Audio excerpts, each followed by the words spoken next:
بسم اللہ الرحمن الرحیم۔ السلام علیکم عزیز طلبہ و طالبات، میں معلمہ شاہین آرا بیگم، لیکچرار شعبہ اردو، ایڈورڈز کالج پشاور سے آپ سے مخاطب ہوں۔ ہمارا آج کا سبق ہے کتبہ۔ اس سے پہلے کہ ہم افسانہ کتبہ کا آغاز کریں، مصنف غلام عباس کے متعلق تھوڑا سا تعارف حاصل کر لیتے ہیں۔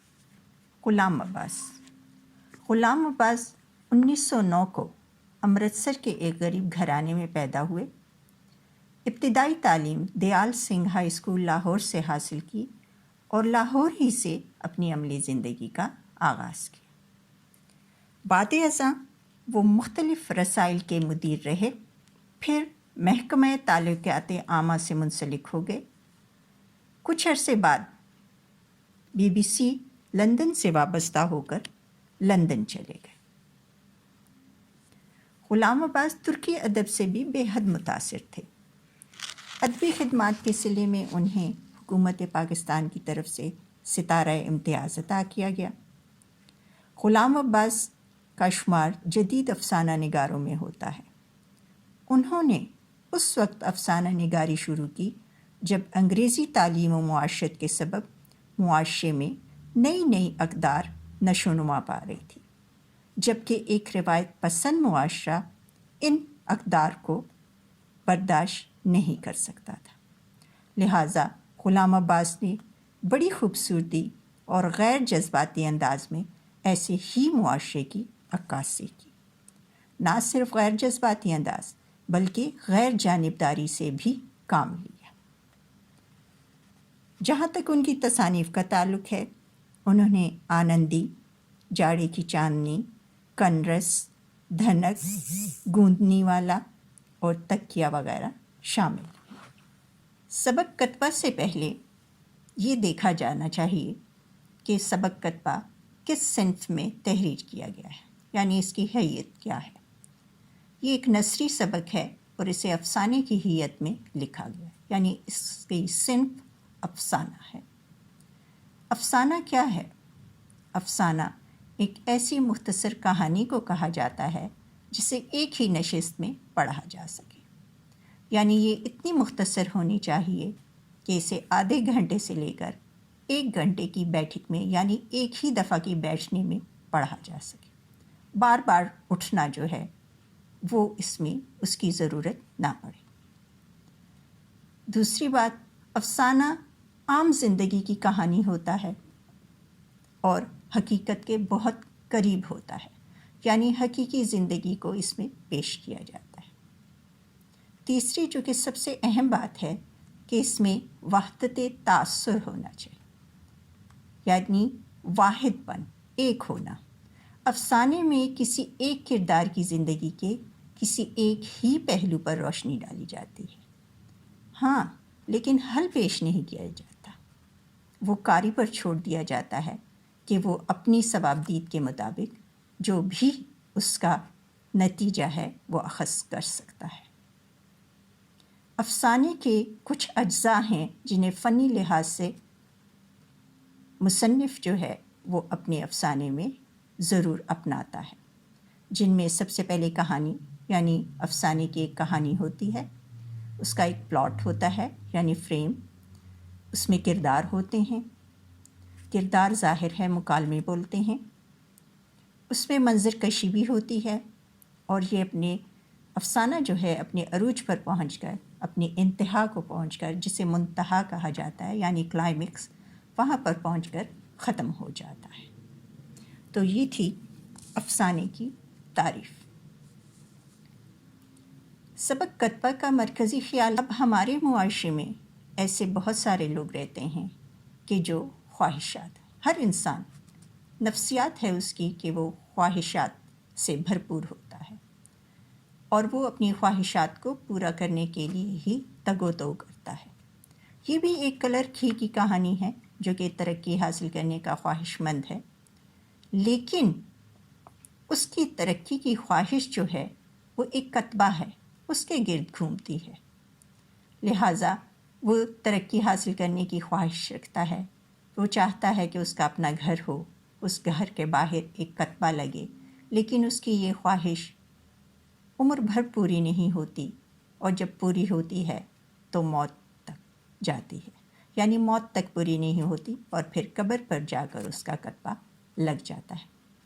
یہاں ایک غالب کا شعر ذہن میں آ رہا ہے جو کہ میں نے تحریر بھی کر دیا ہے: ہزاروں خواہشیں ایسی کہ ہر خواہش پہ دم نکلے، ہزاروں خواہشیں ایسی کہ ہر خواہش پہ دم نکلے، بہت نکلے میرے ارماں لیکن پھر بھی کم نکلے۔ زندگی بھر کافی خواہشات پوری ہوتی ہیں، بہت ارمان جو ہیں وہ پورے ہو جاتے ہیں، مگر پھر بھی ناتمامی اور ناکامی اور بے کسی اور بے بسی کے جو لمحات ہیں وہ پھر بھی اسی طرح رہتے ہیں، اور خواہش جو ہے وہ پوری نہیں ہوتی، بہت ساری خواہشیں پوری نہیں ہوتی۔ تو یہ تھا اس کا مرکزی خیال۔ اب ہم باقاعدہ سبق کتبہ کا آغاز کرتے ہیں۔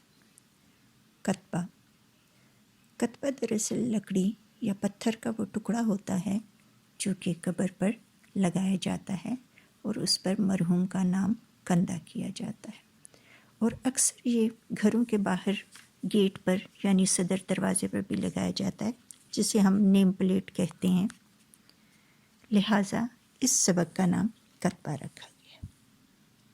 افسانہ کچھ کے آغاز میں منظر نگاری سے کام لیا گیا ہے اور مختلف کلرکوں کا بھی تذکرہ کیا گیا ہے۔ جیسے ہم دیکھتے ہیں کہ شہر سے کوئی 1.5-2 میل کے فاصلے پر پرفضا باغوں اور پھلواریوں میں گھری ہوئی قریب ایک ہی وضع کی بنی ہوئی عمارتوں کا ایک سلسلہ جو دور تک پھیلتا چلا گیا ہے۔ ان عمارتوں میں کئی چھوٹے بڑے دفتر ہیں جن میں کم و بیش 4000 آدمی کام کرتے ہیں۔ اب ایک تو یہ منظر ہو گیا، دوسرا منظر کلرکوں کا بتایا ہے، اور مصنف نے بتایا ہے کہ اس وقت کس قسم کے، کس حیثیت کے، کس درجے کے کلرک ہوا کرتے تھے۔ جیسے وہ کہتا ہے کہ جب وہ چھٹی ہوئی تو چھٹی کے اوقات میں تھوڑی ہی دیر میں دفتروں سے کلرکوں کی ٹولیاں نکلنی شروع ہوئیں۔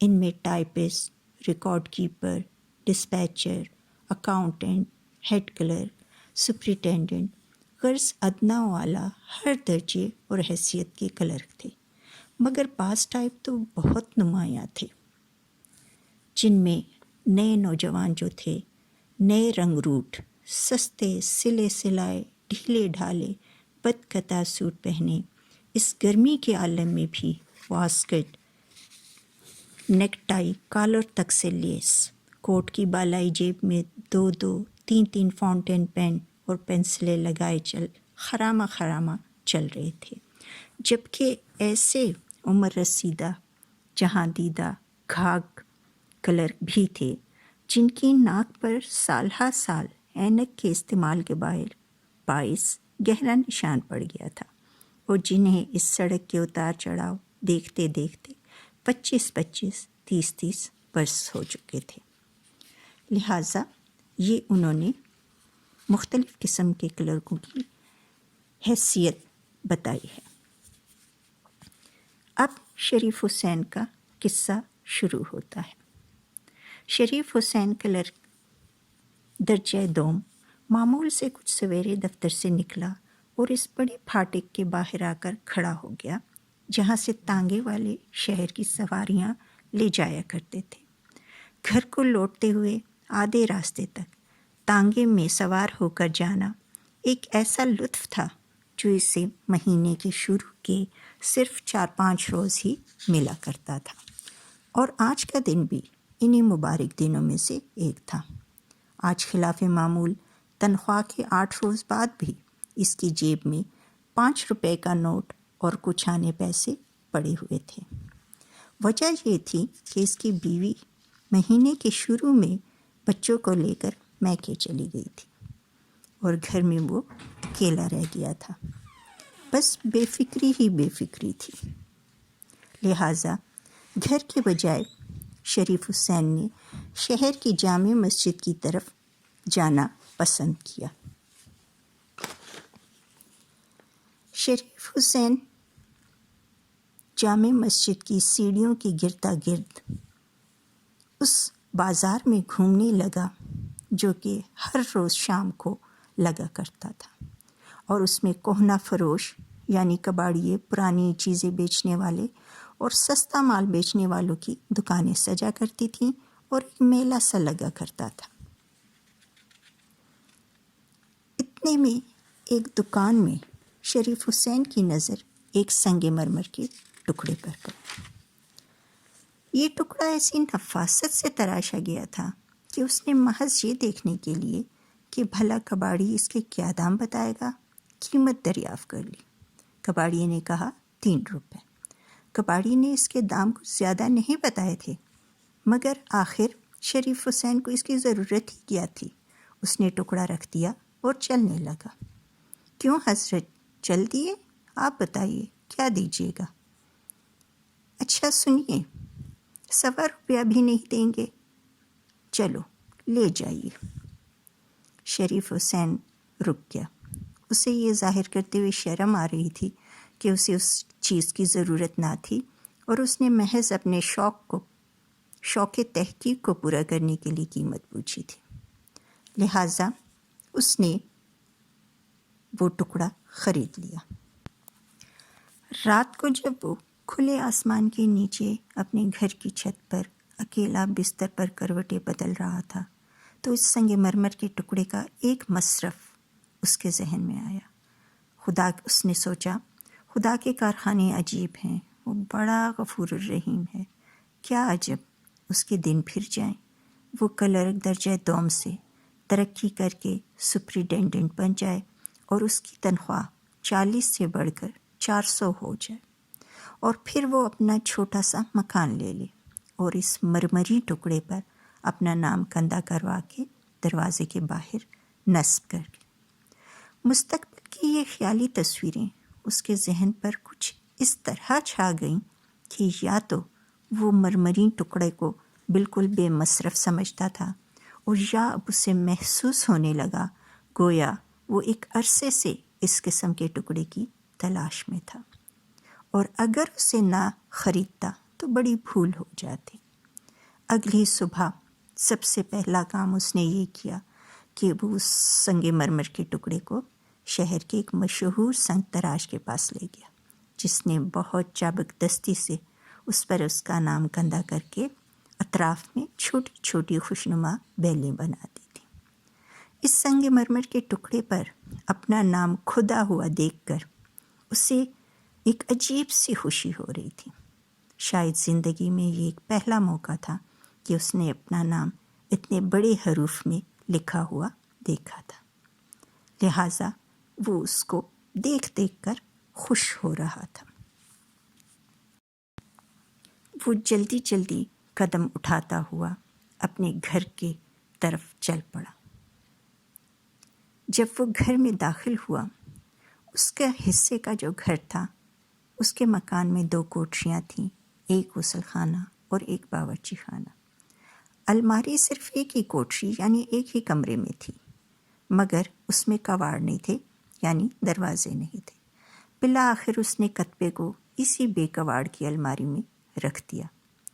ہر روز شام کو جب وہ دفتر سے تھکا ہارا واپس آتا تو سب سے پہلے اس کی نظر اس کتبے پر پڑتی، امیدیں اسے سبز باغ دکھاتی، اور دفتر کی مشقت کی تکان یعنی تھکن کسی قدر کم ہو جاتی۔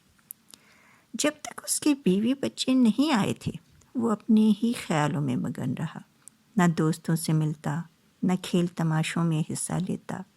رات کو جلد ہی ہوٹل سے کھانا کھا کر گھر آ جاتا، اور سونے سے پہلے گھنٹوں عجیب عجیب خیالی دنیاؤں میں رہتا، مگر اس کے آنے کی دیر تھی، ان کے بیوی اور بچوں کے آنے کی دیر تھی کہ نہ تو وہ فراغت رہی اور نہ ہی وہ سکون۔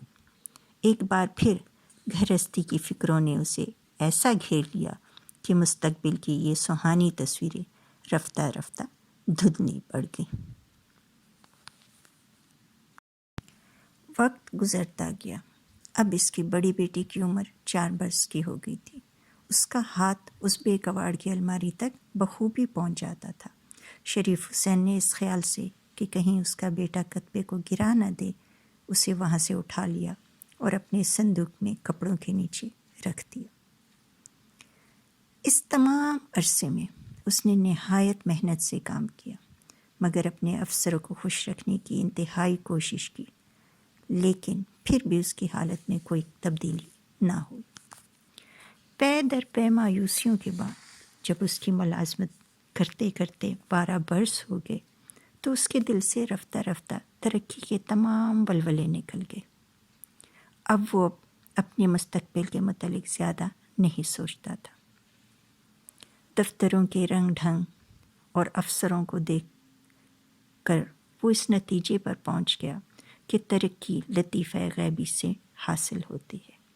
کڑی محنت جھیلنے اور جان کھپانے سے کچھ نہیں ملتا۔ اب تو کتبے کی یاد تک اس کے ذہن سے محو ہو چکی تھی، مگر اچانک کچھ عرصے کے لیے اس کے افسروں نے اس کی دیانت داری اور پرانی کارگزاری کو دیکھتے ہوئے اسے 3 مہینے کے لیے عارضی طور پر درجہ اول کے کلرک کی جگہ دے دی، جو کہ چھٹی جانا چاہتا تھا۔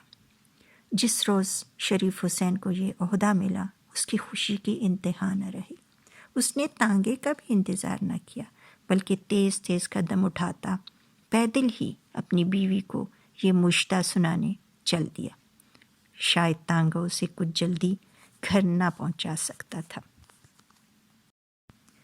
اب کتبہ اس کے ذہن پر دوبارہ سے اس کی یاد تازہ ہو گئی۔ اٹھتے بیٹھتے، سوتے جاگتے، دفتر جاتے، دفتر سے واپس آتے، پھر سے اس کتبے نے اس کی آرزوؤں میں ہلچل مچا دی۔ اگلے ہی مہینے اس نے نیلام گھر سے ایک سستی سی لکھنے کی میز خریدی، ایک گھومنے والی کرسی خریدی اور پھر کتبے کو صاف کر کے، پونچھ کر، دھو کر دیوار کے سہارے اس میز پر لگا دیا۔ یہ زمانہ اس کے لیے بہت کٹھن تھا، کیونکہ وہ اپنے افسروں کو اپنی برتر کارگزاری دکھانے کے لیے چھٹی پر گئے ہوئے کلرک سے دگنا کام کرتا، اپنے ماتحتوں کو خوش رکھنے کے لیے ان کا بھی بہت سارا کام کر دیا کرتا تھا۔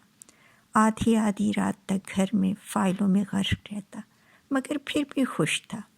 ہاں، جب کبھی اسے کلرک کی واپسی کا خیال آتا تو اس کا دل بجھ سا جاتا۔ وہ سوچتا ممکن ہے وہ چھٹی لے لے، ممکن ہے وہ چھٹی کی میعاد بڑھوا لے، ممکن ہے وہ بیمار ہو جائے، ممکن ہے وہ کبھی نہ آئے، مگر ایسا کچھ نہ ہوا۔ جب 3 مہینے گزرے اور نہ تو اس کلرک نے چھٹی کی میعاد بڑھوائی، نہ بیمار پڑا، البتہ اگر کچھ ہوا تو شریف حسین کو دوبارہ اپنی جگہ پر واپس آ جانا پڑا۔ اس کے بعد جو دن گزرے وہ اس کے لیے بڑی مایوسی اور افسردگی کے تھے۔ تھوڑی سی خوشحالی کی جھلک دیکھ لینے کے بعد اب اسے اپنی پہلی حالت پہلے سے بھی زیادہ ابتر معلوم ہوتی تھی۔ اس کا کام میں بالکل جی نہیں لگتا تھا، ہر وقت بیزار سا رہتا، نہ ہنستا نہ بولتا۔ لیکن یہ کیفیت چند دن ہی رہی۔ افسروں کے تیور اسے دوبارہ راہ راست پر لے آئے۔ اب اس کا بڑا بیٹا 6ٹھی میں، چھوٹا 4تھی میں اور منجلی یعنی درمیانی لڑکی ماں سے قرآن پاک پڑھتی رہی۔ اس دوران سال پہ سال گزرتے گئے۔ کتبے نے کئی جگہ بدلی، کبھی بے کواڑ کی الماری میں تو کبھی میز پر، کبھی صندوقوں کے اوپر تو کبھی چارپائی کے نیچے، کبھی بوری میں تو کبھی کاٹ کے بکس میں۔ ایک دفعہ تو اس نے اٹھا کر باورچی خانے کے اس بڑے طاق میں رکھ دیا جس میں روزمرہ کے استعمال کے برتن رکھے رہتے تھے۔ شریف حسین نے جب اس کتبے پر نگاہ ڈالی تو اس کا دل بجھ سا گیا۔ اس نے اس کا سفید رنگ پیلا پڑ چکا تھا۔ شریف حسین نے اس کو اٹھایا، دھویا اور پھر بے کواڑ کی الماری میں رکھ دیا، مگر چند ہی روز میں اسے پھر سے غائب کر دیا گیا۔ اس کی وجہ یہ تھی کہ اس کے بڑے بیٹے کو اس کے دوست نے تحفتاً کچھ سرخ کاغذی پھولوں کے بڑے بڑے گملے دیے تھے، اور اب اس کے بیٹے نے وہ کاغذی پھول اس بے کواڑ کی الماری میں سجا دیے تھے اور شریف حسین کی کرسی اور میز پر بھی قبضہ کر لیا تھا۔ اب شریف حسین کو ملازم ہوئے پورے 20 برس گزر چکے تھے۔ ابھی بھی اس کے دماغ میں خوشحالی و فارغ البالی کے خیالات چکر لگاتے، مگر اب ان کی کیفیت پہلے کی سی نہ تھی۔ خواہ وہ کوئی کام کر رہا ہو، تصورات کا ایک تسلسل ہوتا تھا جو پہرو ٹوٹنے کا نام لینا تھا۔ پھر بیٹی کی شادی، لڑکوں کی تعلیم، اس کے بڑھتے ہوئے اخراجات، ساتھ ہی نوکریوں کی تلاش، یہ ایسی فکریں نہ تھیں کہ شریف حسین کو پل بھر کے لیے بھی اس کے خیال کو کسی اور طرف بھٹکنے دیتی۔ وقت گزرتا رہا۔ اب شریف حسین کی عمر 55 برس ہو گئی تھی۔ اسے پینشن مل گئی۔ اس کا بڑا بیٹا ریل کے مال گودام میں کام کرنے لگا، چھوٹا کسی دفتر میں ٹائپسٹ ہو گیا، اور اس سے چھوٹا انٹرنس میں پڑھتا تھا۔ اب پینشن اور لڑکوں کی تنخواہ ملا کے 150 روپے ماہوار ہو گئی تھی، جس میں بخوبی گزارا ہو جاتا تھا۔ کبھی کبھی وہ اپنے کاروبار کرنے کا بھی سوچتا، مگر مندے یعنی نقصان کے ڈر سے اسے اپنے خیال کو پورا نہیں کر پاتا تھا۔ اپنی کفایت شعاری اور بیوی کی سلیقہ مندی کی بدولت بڑے بیٹی کی شادیاں خاصی دھوم دھام سے کی۔ ضروری کاموں سے نبٹ کر دل میں آیا کہ حج کرائے، مگر توفیق نہ ہو سکی۔ کچھ دنوں مسجدوں کی رونق بھی بڑھائی، مگر جلد ہی بڑھاپے کی کمزوریوں اور بیماریوں نے اسے جھکانا شروع کر دیا۔ اب اسے پینشن وصول کرتے 3 سال گزر گئے۔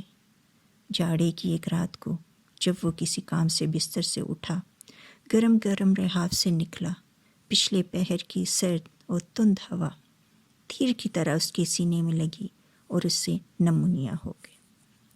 بیٹوں نے بہتیرا علاج کروایا، مگر کچھ بھی افاقہ نہ ہوا، اور 3-4 دن بستر پر پڑے رہنے کے بعد وہ فوت ہو گیا۔ اس کی موت کے بعد اس کا بڑا بیٹا مکان کی صفائی کر رہا تھا۔